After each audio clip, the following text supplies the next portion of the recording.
Welcome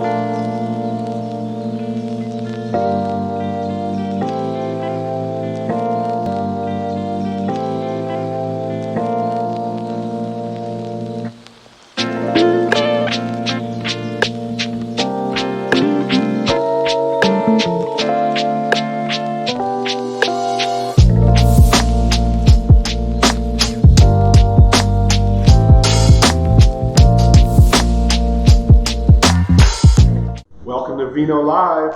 We're here at the Vinovation Studio in Sharon, Mass. Chef Kev D, as always, our wine expert. Cassandra. Yes, from Vinovations. You guys got through Thanksgiving. You're thinking about Christmas, New Year's. We have a fun, super easy ceviche recipe for you guys tonight. Now, we were just talking off camera. Ceviche is often overlooked because people are kind of worried about the cooking process. It doesn't get cooked with heat, so we're here to dispel the myths, give you an easy halibut ceviche recipe, and as always, it's Vino Live. We have some great vino. We do. So I chose two different wines to pair with today. One is a Falanghina from our friends at Le Gardenies. So this is from Campania. It has some nice melon aromas, white flowers, very food friendly. So that's going to pair really well with the fish. And then I did a light Pinot Noir from Central Coast, California. This is going to have some like blueberry, blackberry fruits, but really light silky tannins, especially with a fish this delicate. You don't want to overpower it with a tannic wine, so that's also going to go very well with it. Sweet. So let's start with the white. All right. Cheers. So this is Riccardo Cottarella from Le Gardenies. Very environmentally friendly, sustainable production of this wine. So they do a couple different varietals, but Falanghina is just such a rising star in this area. So if you're into Pinot Grigios and stuff like that, that's going to be very similar characteristically, and it's not going to overpower the fish dish. Perfect. Yeah. All right, that being said, you guys all have your wine. We've had a few sips. I'm going to get into this. We have a nice chunk of halibut here. Now, we had some questions. What could you sub for this if you don't like halibut? You could use cod. You could use shrimp. Okay. Any really white fish. Maybe not haddock. Cod's a little tighter than haddock. You don't want it to crumble apart. You want to be able to get nice cubes out of it. So we're going to take our piece of fish and we're going to just cut it into like half-inch cubes. Okay. Okay. You think bite size. Right. You don't want to be chewing on big chunks of fish. You want it to be nice and bite sized. This is going to be a holiday appetizer after all. So you could serve this on a chip. You could serve this in a fun Asian spoon, or a lot of people celebrate the Festival of the Seven Fishes. You could use this as one of your courses.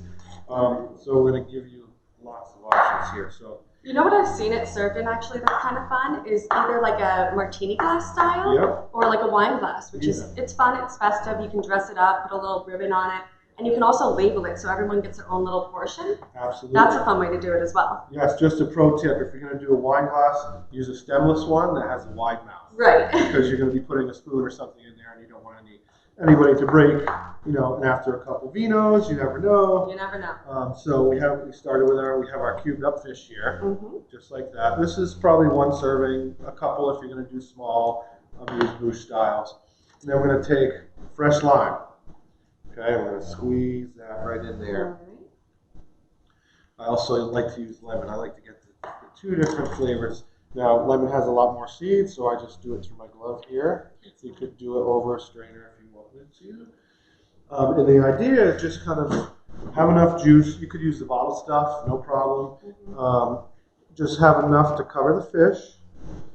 And what we're going to do, we kind of straighten it out here so it's all even, and we have just enough liquid to cover the fish a little bit. And we pop that in the fridge. 20 to 30 minutes. Okay. We're going to leave that in there. Is that just so it soaks up all of that lime and zest? What happens is it's actually a cooking process with the citrus. The citrus is actually cooking the fish. So after a half hour, it will no longer be raw fish. What? Yes, this is what we're doing here. And you can see I've had some in there already. You see how it's turning a lot more white and not as opaque? The citrus, the acid from the citrus is actually cooking that fish. That makes sense. So we're cooking it without heat. So a lot of people don't know. They think it's all raw. Generally, by the time you get ceviche, it's cooked through with the citric acid. That's great. Yep. That's perfect. So what we want to do here is we want to drain off our excess juice. Okay. I'm going to set that here. have fresh mango. And we're just going to peel this a little bit. You can use a peeler if you want. I never do, but that's totally up to you. And we're just going to cube up some you want the same size as your fish. I'm going to take a piece off here. And we just want cubes exactly the same size. So it's a cohesive kind of dish. So ½ inch cubes there, which I have some already. That gives it some nice color. That's going to be sweet. That's going to have the color. That's going to have a different texture because you want to look for fresh mango. Okay, if it's not ripe, it'll be hard. It won't have the flavor. You want it to be ripe, and just how you tell that in the grocery stores if it's a little softer, just like an avocado. Right. Pick it up and squeeze it. If it squeezes a little bit, it's perfect. If it's rock solid, if you're not going to cook it till next week, take it home, throw it in a paper bag. But you want to get ripe mango. Okay. Gotcha. So we're going to mix that in, let that kind of marry those flavors, and then we have fresh jalapeno. Okay, this is going to give us some heat, some more color, a little crunch, and what we do is we just take the seeds out of that, because the seeds tend to be very hot. Get rid of the seeds, and so we just have the flesh.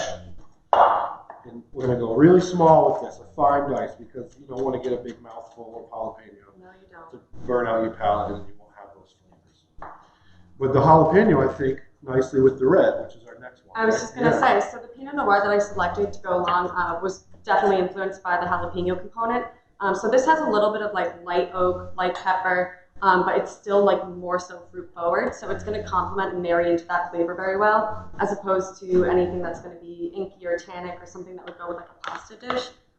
With fish, it's tough, but especially anything from like, you know, Oregon, Washington, and then some varietals in California, they do gamay, which is very similar to a Pinot Noir. But this one specifically, so this is the Gold Star Pinot Noir. And like I said, it has just this nice like blueberry fruit to it. It's really just food friendly. The tannics are very light. So it seems very light for right? So I think that's why I chose that specifically for that jalapeno component. I do get that blueberry. Right, yeah. All right, so we're going to take some of our jalapenos. Now, depending on the size of batch you're making, this is just for 1 or 2 people. If you want to make a batch for 10 people, you obviously add more ingredients. I'm just giving you enough for a serving or 2 so you can see what it looks like, but you can take it from here as far as the size of stuff that you want to do. So we have lemon juice, lime juice, jalapeno, fresh mango, and our fresh halibut, which has sat in the refrigerator for 20 to 30 minutes in that citric acid. Now we're going to finish with a little bit of salt and pepper. Yeah. You could do this with like cilantro and stuff too, right? Yeah, so you could pick kind of your herb, right? You could use, some people don't like cilantro, but if you do, this is perfect with cilantro. Absolutely. Fresh parsley, a lot of people don't use it, but it brightens it up. You get the fresh greens. You still get a little bit of flavor and aromatics from that. We're going to finish it with a little dill. Components are in here. I'm going to have you try a little bit. I'm going to try some with you. Awesome. We're also going to try it with our wines.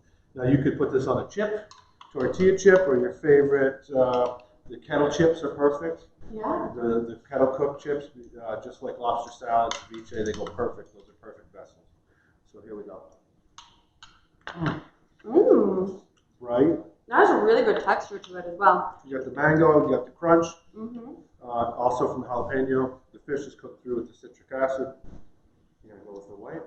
Yeah.